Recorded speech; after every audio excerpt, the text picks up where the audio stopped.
Good morning, brothers and sisters. I hope that you woke up this morning, you said your prayers, but I want to continue my subject that I said yesterday. You pastors and you church leaders, please establish a wellness program within your church. Those people are getting sick every day. That church should be a sanctuary where people can go in and have fun. And again, most churches they open Monday or just Sunday afternoon, but you got 6 days that church is closed. Why not use your church or your cafeteria to help people to live a healthy lifestyle? Their health is their wealth. Do you care for their health? Let's join forces and start taking care of members of the church. Our church is a place of comfort. Let's do it. I also want to talk to you about why are we not concerned about our members' health? We care about them coming to church.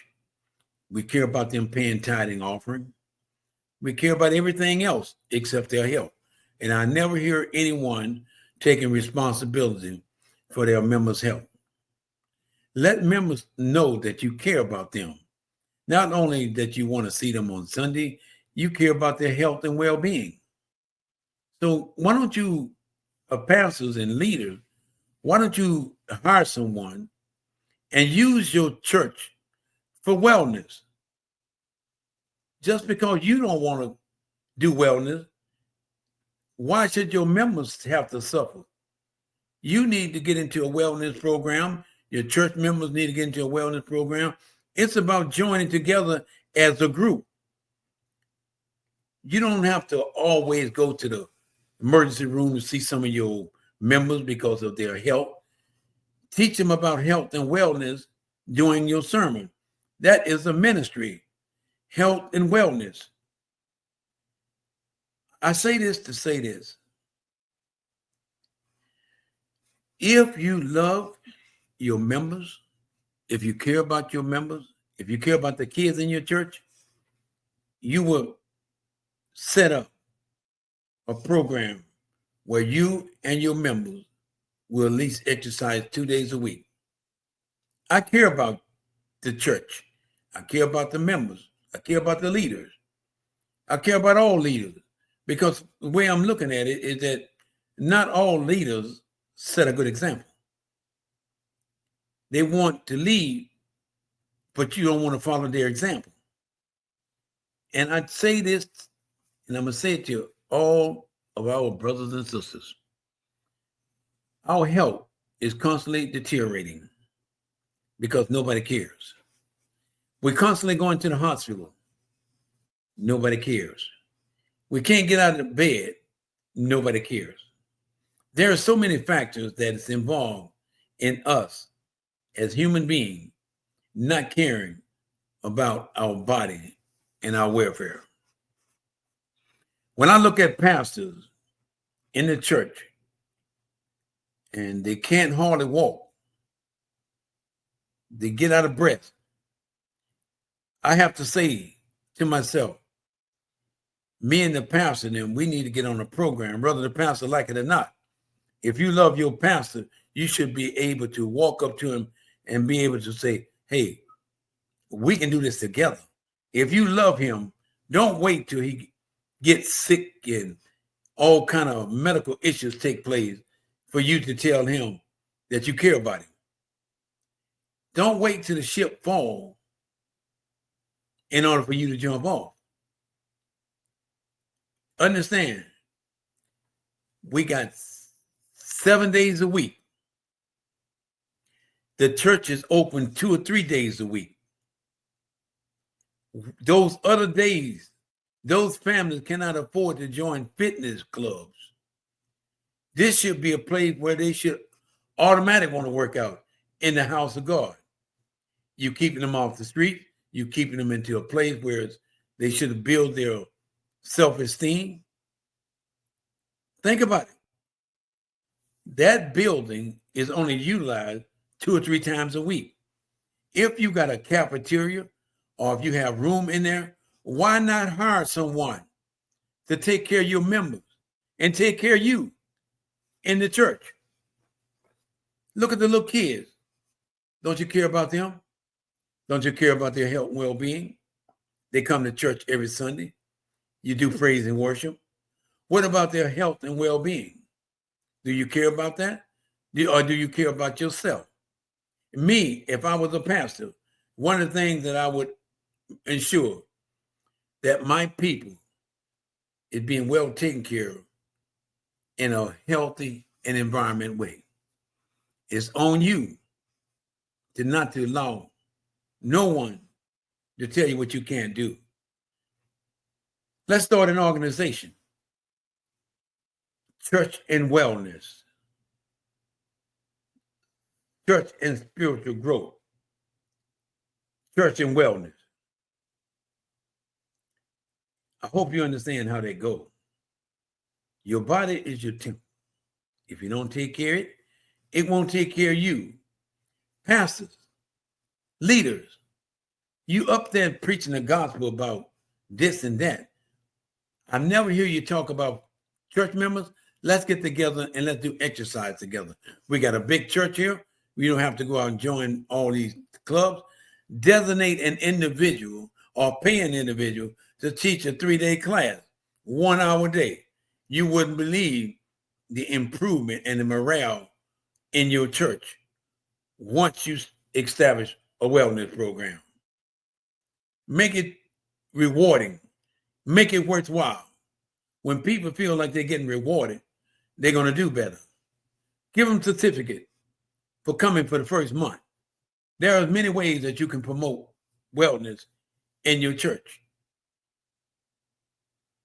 Most people, once they feel like their health is improving because I'm in Garden House, you're going to find out their attitude is going to change.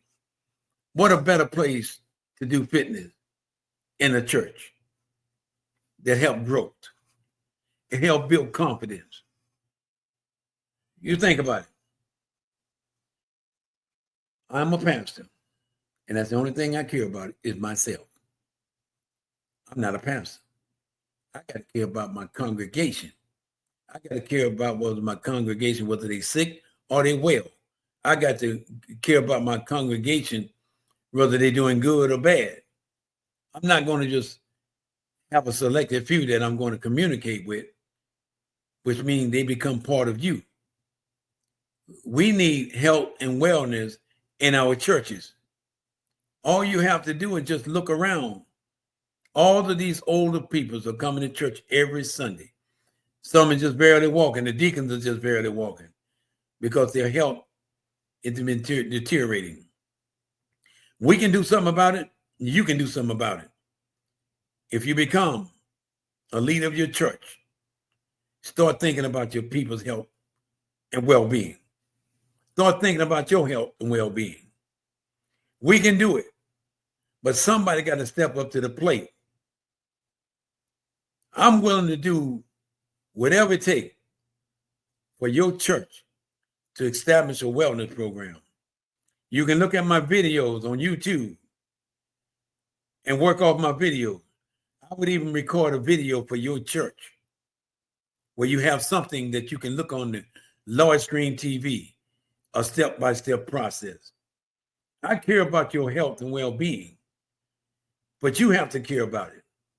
Pastor, you got to care about it. Governors and mayors and community, you have to care about it, because the longer you let things go undone, the worse it's going to get. We are suffering from a serious crisis in America. Obesity, high blood pressure, high cholesterol. You name it, we can claim it. Because nobody cares about their body. They don't care about what's going in, and they don't care about what's going out. And not realizing what you put in is what you're going to get out of it. Church pastors, Christian leaders, whatever you call yourself, start loving and caring for your congregation, health and well-being. Don't always look, well, Brother John going to the hospital because of high blood pressure. Well, you can help Brother John and help everybody else If you, me, our congregation work together, pray together, and learn to live together and live a healthy lifestyle together, we can change everything in our church. Pastors, please remember, charity begins at home. Are you a believer? That's all I got to say. May God bless you. Pastors, please take a look at yourself. Ask yourself a question. Are you satisfied with you? What can I do to improve my congregation? What can I do to motivate them and to teach them things that is important? Their health is important. You must preach as part of your sermon the health and well-being of your members. You need to talk about that yourself. Our world is getting larger and larger, and the weight has become bigger and bigger because nobody cares about that beautiful temple that God has given them or her. He gave it to you for a reason. He gave you that body for you to take care of, not for you to abuse it. I'm going to say this, and I'm going to say it again. Church leaders, you can have the biggest impact on the health and well-being of your members and your community. If you do your work and you sit back and see how people are happy that you are doing something for their health and well-being, their attitude is going to change. You're going to get more enrollment. When you set the example, that's what they want to follow. But until you set a good example, no one's going to follow you. So if you want to, in the Tangipahoa Hope Parish area, if your church want to get a 2 days free exercise class, have them to call 985-606-2200.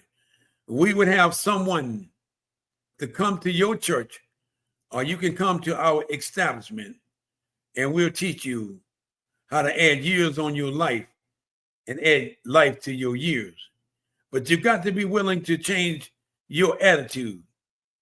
Sometimes your attitude determines your altitude. If you got a poor attitude, you won't succeed. Your health will continue to deteriorate. I need you to be aware of those risk factors that associate with heart diseases. High blood pressure, high cholesterol, lack of sleep, drug and alcohol, you name it, everything that we are dealing with is causing us to have mental illness. And how we're going to suffer from obesity and all these. We need to take a look at ourselves. How long do we want to live in a beautiful world that God has given us? Do you want to live the life you love and love the life you live? Start changing the way you do business. Pastors, church leaders, let's make a difference in our community, in our churches. We are in it together. Pastor, your church is only open 2 days a week. Those other 5 days could be used for your members in your church. You set the example. Help your church members, community, to live a healthy lifestyle. You are the backbone of the community, church leaders. Save your people. Save those who are around you. And save yourself. Don't allow the devil to control your mind, your body, and your soul. I hope this make a big difference. Until next time, pastors, let's work together. Let's pray together and live together. Our only hope and our only heaven is in Jesus Christ. I want to say to all of you, may God bless you and keep you until we meet again. Adios, until next time.